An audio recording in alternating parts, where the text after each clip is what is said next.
नमस्कार, मैं हूं आपके साथ सलोनी। भारत समाचार के खास कार्यक्रम सप्ताह की सुर्खियों में आप सभी का बहुत स्वागत है, जहां हम बात करते हैं सप्ताह की बड़ी और चर्चित खबरों की। आज कार्यक्रम की शुरुआत में सबसे पहले बात होगी सपा के वरिष्ठ नेता आजम खान की, जिन्हें 27 महीने बाद आजादी मिल गई है। फिर बात करेंगे सबसे चर्चित ज्ञानवापी विवाद की कि आखिर क्यों ये विवाद लटका हुआ है और अगर समय रहते इसकी गुत्थी नहीं सुलझी तो इसके दुष्परिणाम क्या होंगे। फिर आखिर में बात होगी दुनिया की सबसे बड़ी विधानसभा की, जो अब हाईटेक हो चुकी है। तो चलिए कार्यक्रम को शुरू करते हैं।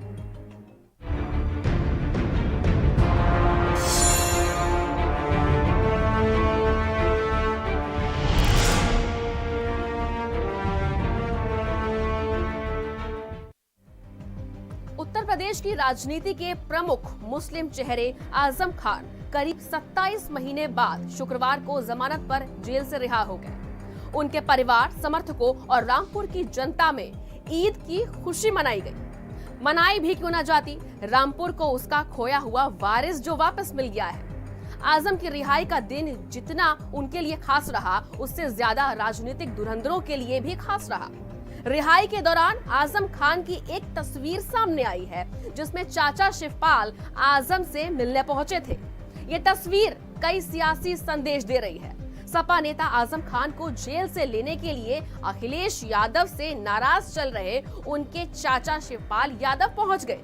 खास बात ये रही कि आजम खान को लेने समाजवादी पार्टी से कोई बड़ा नेता नहीं पहुंचा था। हालांकि उनकी रिहाई पर समाजवादी पार्टी प्रमुख अखिलेश यादव का ट्वीट जरूर सामने आया, जिसमें उन्होंने लिखा, झूठ के लम्हे होते हैं, सदियां नहीं। आजम खान को इस वक्त अलग अलग पार्टियों का साथ मिल रहा है। करीब 20% मुस्लिम वोटों पर नजर जमाई पार्टियां और नेता आजम खान के समर्थन में बयान दे रहे हैं। मायावती ने कुछ दिनों पहले ही आजम पर चौंकाने वाला बयान दिया था। असल में आजम खान के ऊपर डोरे डालने के पीछे सभी राजनीतिक दलों का अपना अपना गणित है। एक तरफ उत्तर प्रदेश की राजनीति में हाशिए पर जा चुकी है बसपा, जहां दलित और मुस्लिम गठजोड़ को दोबारा अपने पाले में लाना चाहती है, जिससे कि उसकी सियासी जमीन तैयार हो सके। ऐसे में अब देखना है कि आजम खान क्या सियासी दांव चलते हैं और अखिलेश उन्हें अपने साथ बनाए रखने के लिए क्या कदम उठाते हैं। ये रिपोर्ट देखिए।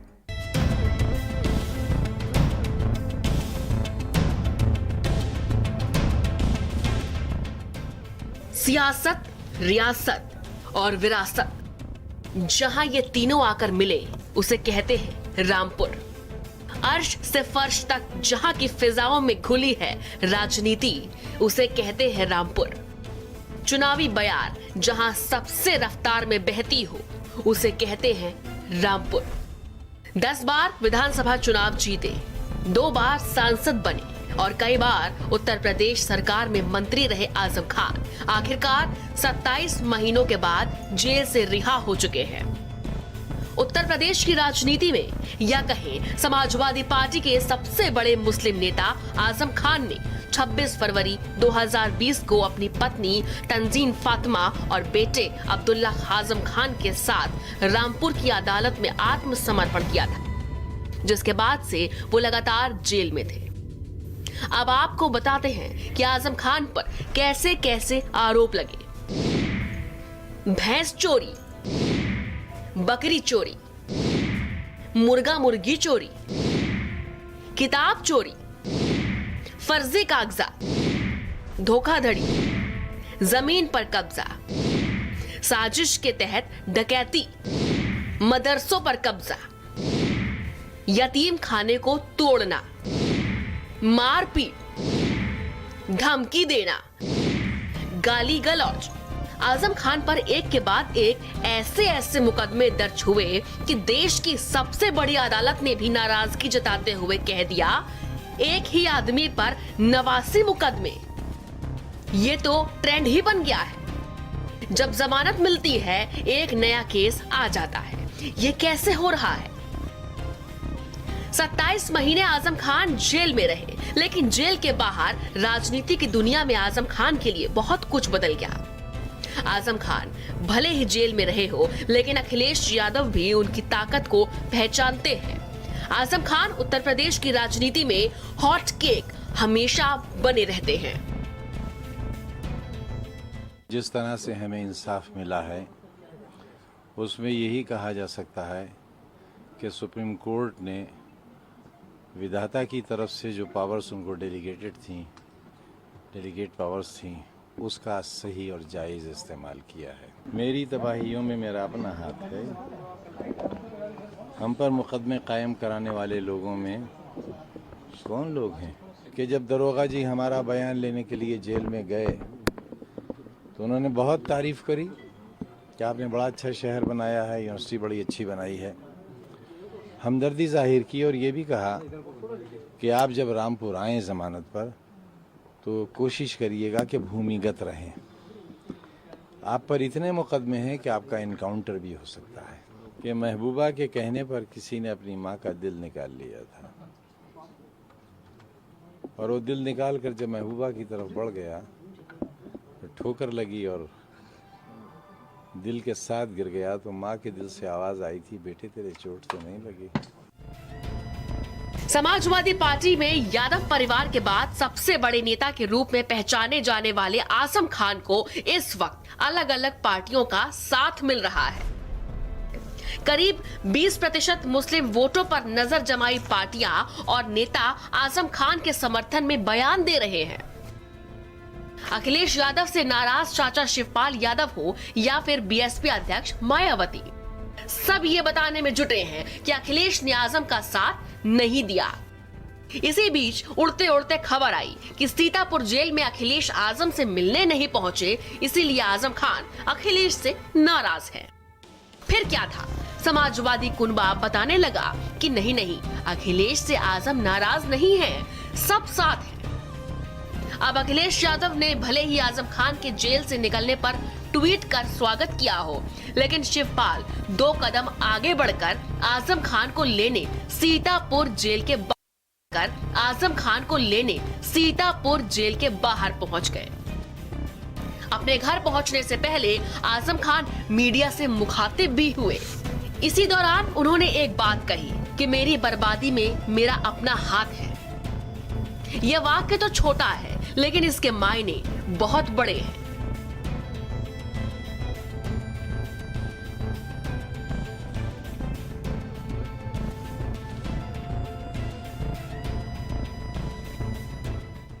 अयोध्या में राम मंदिर बनाए जाने को लेकर सुप्रीम कोर्ट के फैसले के बाद 9 नवंबर 2019 को प्रधानमंत्री नरेंद्र मोदी ने देश को संबोधित किया था। अपने भाषण में उन्होंने कहा था, इस फैसले के बाद हमें ये संकल्प करना होगा कि अब नई पीढ़ी नए सिरे से न्यू इंडिया के निर्माण में जुटेगी। आइए एक नई शुरुआत करते हैं। 3 साल बाद भारत में वापस एक बार फिर ये मस्जिद कभी मंदिर था, इस पर बहस हो रही है। अचानक अदालतों में याचिकाओं की बाढ़ सी आ गई है। काशी में चल रहा ज्ञानवापी मस्जिद और मंदिर विवाद अभी खत्म नहीं हुआ और ना ही इसके खत्म होने की अभी कोई उम्मीद दिख रही है। वाराणसी कोर्ट से शुरू हुआ ये मामला सुप्रीम कोर्ट पहुंचा और फिर जिला कोर्ट भेज दिया गया है।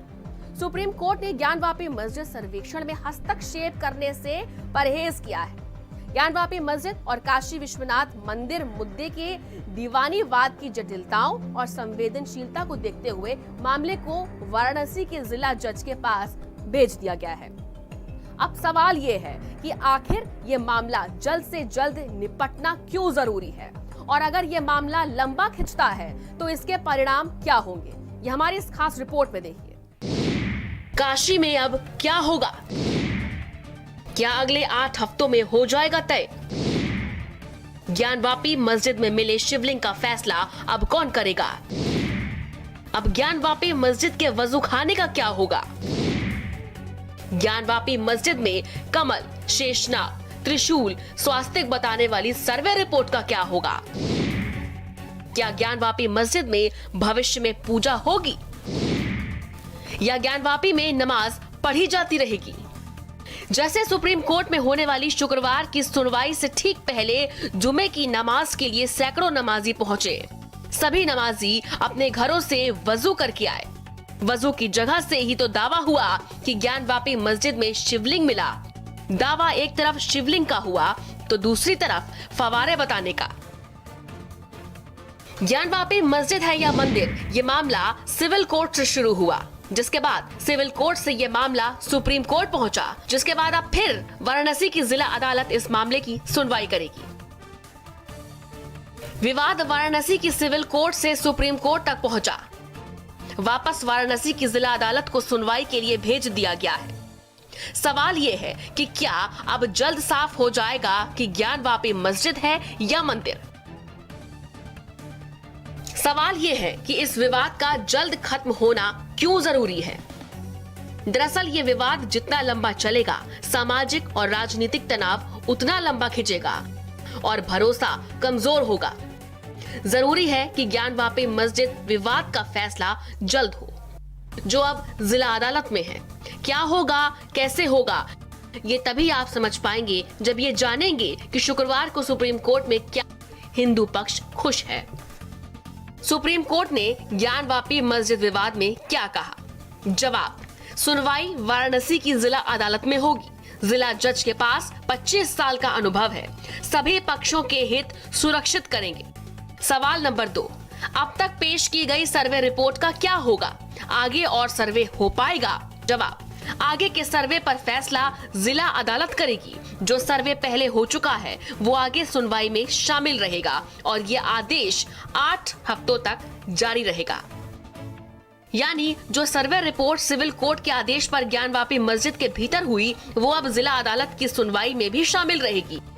लेकिन अब इस दावे वाले शिवलिंग और वजू खाने की जगह पर किसका फैसला चलेगा? सवाल 3 इसीलिए है। अब शिवलिंग के दावे वाली और वजू वाली जगह का क्या होगा? जवाब, सुप्रीम कोर्ट का 17 मई का आदेश जारी रहेगा। शिवलिंग के दावे वाली जगह सुरक्षित रहेगी। मुस्लिमों को नमाज पढ़ने से नहीं रोका जाएगा। वजू के लिए वैकल्पिक इंतजाम रहेगा। यह आदेश अगले 8 हफ्ते तक जारी रहेगा। अब मुस्लिम पक्ष से जुड़े लोग ये जानना चाहते हैं कि क्या मुस्लिम पक्ष की याचिका निरस्त हो गई? तो जवाब है कि अदालत ने खुद कहा है कि ये ना समझे कि हम मामले को निरस्त कर रहे हैं। आपके लिए आगे भी हमारे दरवाजे खुले रहेंगे। यानी मोटा मोटी कहानी ये है कि वाराणसी की जिला अदालत अब सुनवाई करेगी। गर्मी की छुट्टियों के बाद जुलाई के दूसरे हफ्ते सुप्रीम कोर्ट भी इस मामले में सुनवाई करेगा। इसका ये मतलब कतई नहीं कि 8 हफ्ते में ज्ञानवापी विवाद सुलझ जाएगा। स्पेशल रिपोर्ट, भारत समाचार। उत्तर प्रदेश के इतिहास में शुक्रवार को एक नया अध्याय जुड़ गया। अब विधानमंडल की सभी कार्यवाही कागज रहित यानी कि पेपरलेस होगी। सियासी पहलवानों के लिए उत्तर प्रदेश की धरती सबसे उर्वरा मानी जाती रही है। ऐसी माटी के अखाड़े में पहलवान जुटे और सियासी ताल ना ठोके, ये तो संभव ही नहीं है। कुछ इसी तरह का माहौल शुक्रवार को उत्तर प्रदेश विधानसभा में उस वक्त देखने को मिला जब विधायकों के लिए प्रबोधन कार्यक्रम और ई विधान व्यवस्था के उद्घाटन अवसर पर लोकसभा अध्यक्ष ओम बिरला, विधानसभा अध्यक्ष सतीश महाना, मुख्यमंत्री योगी आदित्यनाथ और नेता प्रतिपक्ष अखिलेश यादव जैसे राजनीतिक धुरंधर एक ही मंच पर एक ही साथ जुटे। 23 मई से शुरू हो रहे हैं विधानमंडल सत्र अब ई विधान प्रणाली से संचालित होगा। इस बार का बजट भी पेपरलेस होगा।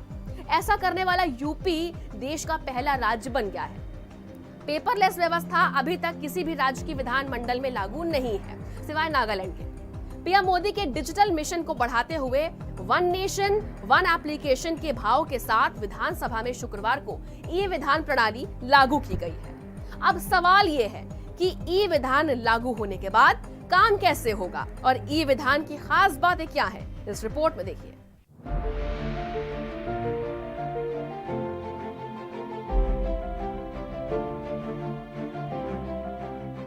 तेईस मई से शुरू हो रहे विधानसभा सत्र में काफी कुछ बदला सा दिखेगा। विधानसभा को पेपरलेस करने के लिए योगी सरकार के ई विधान सिस्टम के बदौलत विधानसभा का रूप अब पूरी तरह बदल दिया गया है।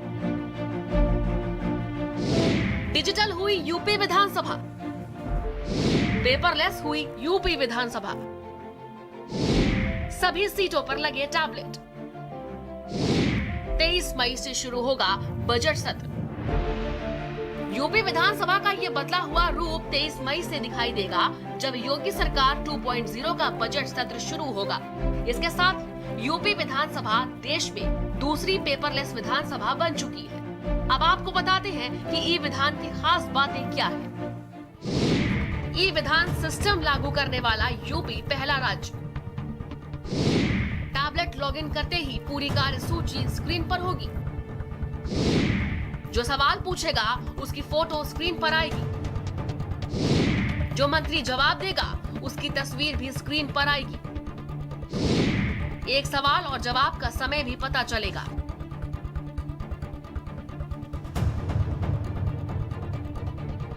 यूपी विधानसभा में ई विधान व्यवस्था का उद्घाटन लोकसभा स्पीकर ओम बिरला ने किया, जहां उन्होंने यूपी को डिजिटल बनाने के लिए योगी सरकार की कोशिशों की तारीफ की। यूपी में ई विधान प्रणाली को लागू करने के लिए विपक्ष की तरफ से मिले समर्थन पर सीएम योगी ने तारीफ की, तो साथ ही पीएम मोदी के मार्गदर्शन में डिजिटल होते भारत पर सीएम योगी ने खुशी जाहिर की। जहां एक तरफ सीएम योगी ने डिजिटल इंडिया की तरफ एक सफल कदम बढ़ाने पर बधाई दी, तो वहीं नेता प्रतिपक्ष अखिलेश यादव ने मुख्यमंत्री और उनकी दोनों की अलग से ट्रेनिंग कराने की मांग की। मुझे लगता है कि ई विधान के बाद आपका कार्य और भी सरल होने जा रहा है, लेकिन तकनीक में पारंगत होना, तकनीक को सकारात्मक भाव के साथ लेकर के वह प्रदर्शन की वस्तु नहीं होती है। तकनीक को आम जनमानस के कल्याण के लिए, लोक कल्याण के लिए उपयोगी बनाने के लिए उसका प्रशिक्षण और फिर उसका अधिकाधिक सदुपयोग हम कैसे कर सकते हैं, इस दिशा में अगर हम सकारात्मक भाव के साथ कार्य करेंगे, इसके अच्छे परिणाम सामने आएंगे। ये बहुत सारे माननीय सदस्य ऐसे भी हो सकते हैं जो टेक्नोलॉजी पहली बार देख रहे हो। मैं अध्यक्ष जी से निवेदन करूंगा कि जहां आप पेपरलेस कर रहे हैं, वर्चुअल हमारी विधानसभा शुरू होने जा रही है, वहां हमारे जो पुराने सदस्य हैं उनकी हार्ड कॉपी तो रहेगी। और जहां तक ट्रेनिंग की बात है, क्योंकि अब सभी सदस्यों को एक साथ ट्रेनिंग मिलेगी, मैं अध्यक्ष जी से निवेदन करूंगा कि मैं और मुख्यमंत्री जी की अलग कराइए ट्रेनिंग,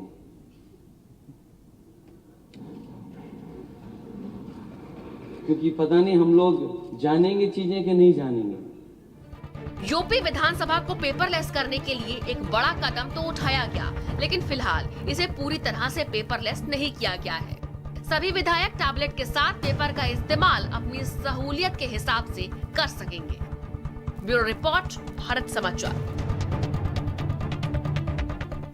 इस बार सप्ताह की सुर्खियों में बस इतना ही। मुझे इजाजत दीजिए, फिर मिलेंगे अगले सप्ताह कुछ नई और बड़ी सुर्खियों के साथ। तब तक के लिए नमस्कार।